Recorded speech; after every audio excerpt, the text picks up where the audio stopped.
Hello students, today I'm gonna tell you a new story and our story name is A Crow and a Bird, एक कौवा और एक चिड़िया।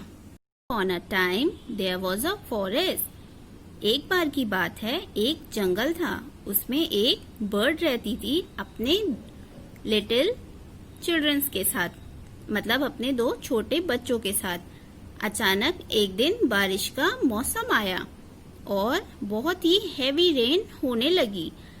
एक रात बहुत ज्यादा बारिश हो रही थी, जिसकी वजह से तेज हवाएं भी चलने लगी और इस वजह से चिड़िया का घर उड़ करके कहीं दूर जा करके गिर गया। चिड़िया बहुत परेशान हो रही थी, वो और उसके बच्चे बारिश में भीग रहे थे। चिड़िया को कुछ समझ में नहीं आ रहा था कि वो क्या करे। फिर वो अपने बच्चों को लेकर के पास ही रहने वाले एक क्रो के पास गई। उसने उसके घर का दरवाजा खटखटाया। उसने उसके घर का डोर नॉक किया एंड उसने कहा, crow crow please help me open the door.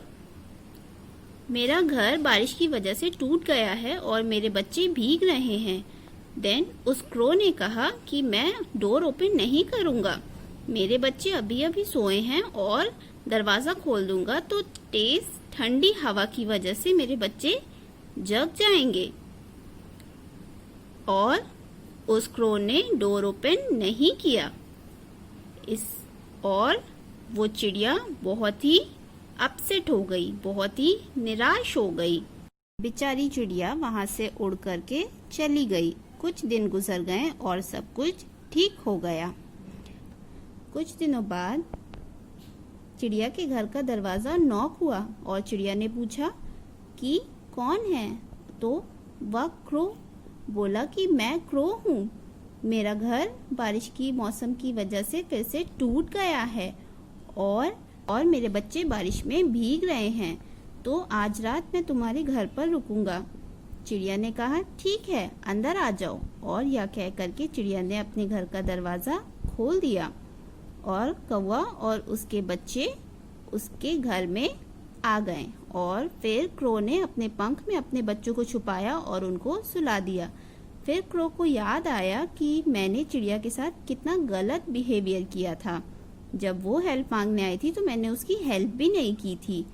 फिर जो क्रो था उसने उससे कहा कि आई एम सॉरी, मुझे तुम्हारे साथ ऐसा नहीं करना था। बट चिड़िया ने कहा कोई बात नहीं, मैं इस चीज के लिए तुम्हें माफ करती हूँ और तुम जब तक चाहो यहाँ पर रह सकते हो, जब तक तुम्हारा घर नहीं बन जाता तुम यहाँ पर रह सकते हो। क्रो ने कहा तुम कितनी अच्छी हो। देन वो दोनों अच्छे से फ्रेंड होकर के साथ में रहने लगे। क्रो और बर्ड आपस में मिलकर के साथ में रहने लगे। सो स्टूडेंट, इस स्टोरी से हमें ये मॉडल मिलता है कि कोई भी हमारे साथ अगर अच्छा बिहेवियर नहीं करता तो हमें पलट करके उसके साथ वैसा ही बिहेवियर नहीं करना चाहिए। हमें कुछ भी हो जाए अपनी अच्छाई को नहीं छोड़ना चाहिए। चाहे कोई हमारी हेल्प ना भी करे बट हमें उसकी हेल्प ज़रूर करनी चाहिए। ओके, सो आपको अब से कैसा पर्सन बनना है? Good person. आपको एक अच्छा इंसान बनना है। ओके, सो बाय बाय स्टूडेंट।